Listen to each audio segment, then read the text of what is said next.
मित्रों, आपकी बात आपके साथ राकेश मोहन त्यागी यूट्यूब चैनल के इस 15 दिसंबर के रविवासरीय प्रातःकालीन अंक में आप सभी का हार्दिक स्वागत अभिनंदन है। मित्रों, जैसा कि हम सबको मालूम है कि लोकसभा के शीतकालीन सत्र में संविधान के 75 वर्ष पूरे होने के अवसर पर इस समय संविधान के ऊपर एक सुंदर चर्चा पक्ष व विपक्ष में चल रही है। मित्रों, कुछ समय पहले श्रीमती प्रियंका गांधी वाड्रा जब चुनाव जीती थी, और मैंने एक इसी चैनल के माध्यम से अंक बनाया था कि कांग्रेस पार्टी की नई डॉक्टर प्रियंका गांधी कि किस प्रकार अब लोकसभा में हम सबको एक कांग्रेस की स्वास्थ्य सुधार, कांग्रेस बहुत दिनों से बीमारी से ग्रसित है, उस बीमारी को सही करने का नया दायित्व डॉक्टर प्रियंका गांधी को सौंपा गया है। और देखने वाली बात होगी कि अपने प्रथम संसदीय भाषण व विषय का चयन और उस विषय पर अपनी प्रस्तुति में वह किस प्रकार कांग्रेस को रास्ता दिखा पाएंगी। और साथ ही एक देखना भी ये रोचक होगा, ये भी मैंने कहा था कि किस प्रकार राहुल गांधी व प्रियंका गांधी का प्रदर्शन कैसा रहता है। श्रीमान राहुल गांधी जी लगभग 20 वर्ष से ऊपर हो गए संसदीय उनके जीवन को कांग्रेस का नेतृत्व करते हुए, लेकिन अभी तक वो लगातार कांग्रेस को उस रसातल में पहुंचाने के लिए कृत संकल्पित नजर आते हैं। उनमें कोई सुधार नहीं आ रहा और लोकसभा में जो उनका प्रदर्शन है वह भी बेहद बचकाना, और उसमें कोई सुधार की भी आशा आप सब देखते होंगे नजर नहीं आती। और इन्हीं सब कारणों के कारण उनको पप्पू की उपाधि भी मिली हुई है।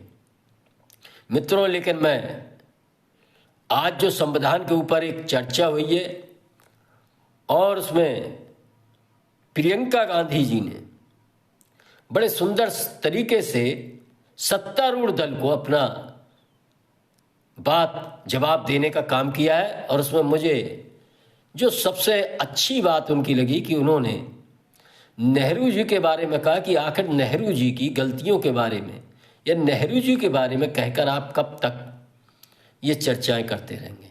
उनकी बात बिल्कुल सही है, लेकिन साथ ही जो कांग्रेस पार्टी के ऊपर जो बोझ हैं, जो उसकी पिछले लंबे समय से शासन में रहने के कारण उन बातों पर वह तथ्यपूर्ण ढंग से जवाब नहीं दे पाई।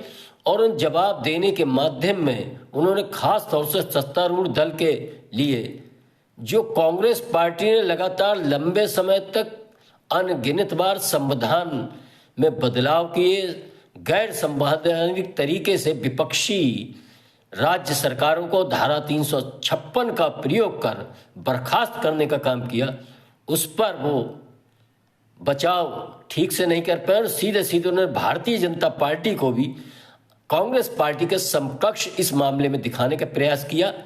इसमें वो बहुत हास्यास्पद ढंग से अपनी बात कहती नजर आई। मित्रों, वर्तमान केंद्र सरकार ने आज तक अभी तक धारा 356 का किसी भी प्रकार का उपयोग दुरुपयोग नहीं किया है।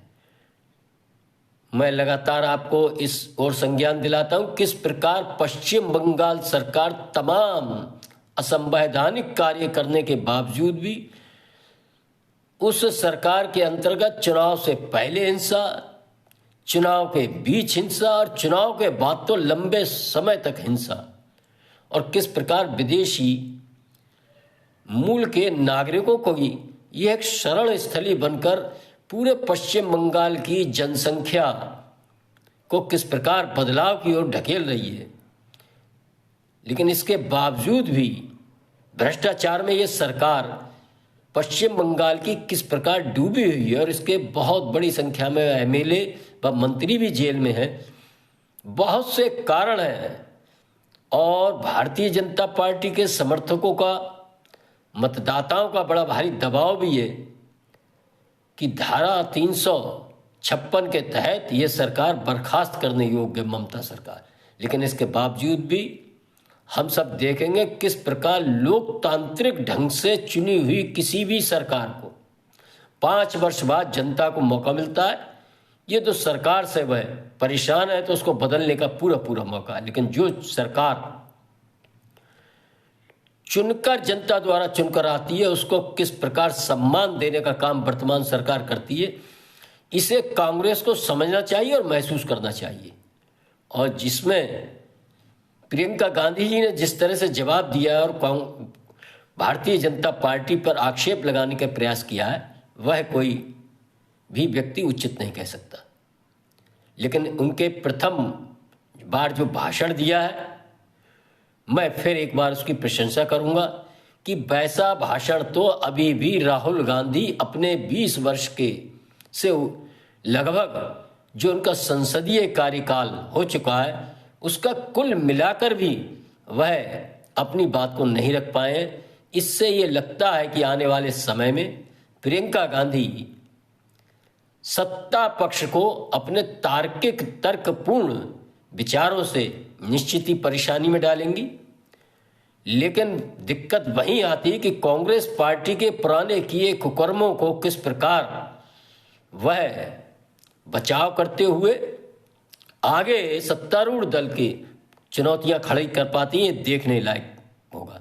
मित्रों, हम पुराने कांग्रेस के कुछ गलत कामों को छोड़ दें, चाहे वो कश्मीर से संबंधित मामला हो, चाहे चाइना विवाद का मामला हो, चाहे चाइना को वीटो पावर जो भारत को दी जा रही थी वो चाइना को भेंट करने का मामला हो।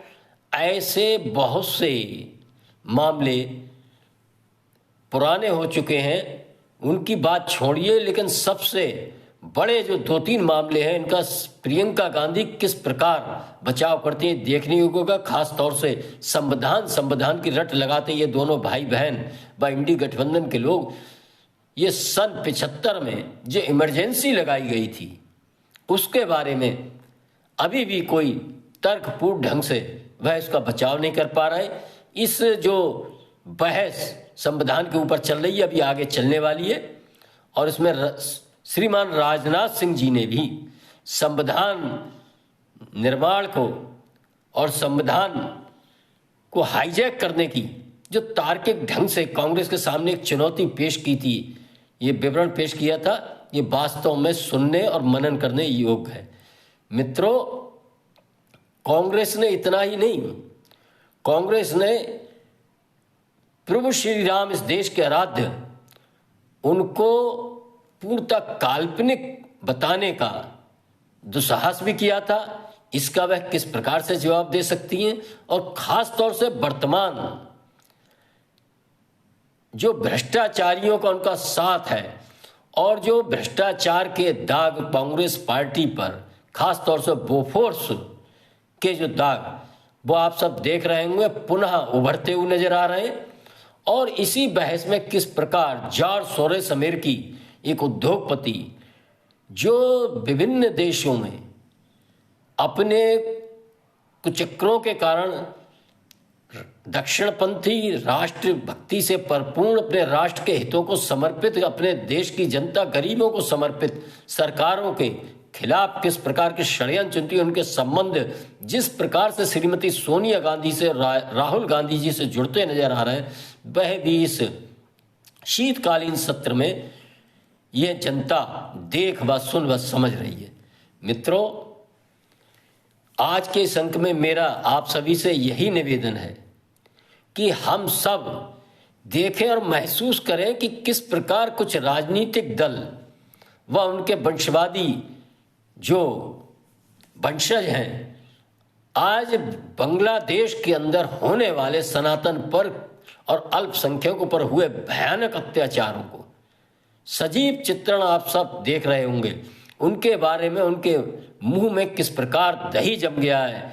कहीं कोई निंदा, कहीं कोई बात करने की बजाय वह आप देखते होंगे विश्व के अंदर कहीं भी यदि अपने वोट बैंक से संबंधित लोगों के साथ, चाहे वो राफा हो, चाहे वो लेबनान हो, चाहे सीरिया हो और चाहे इजराइल फिलिस्तीन संघर्ष हो, किस प्रकार चीखने चिल्लाने में गुरेज नहीं करते, ये हम सबको देखना व समझना चाहिए।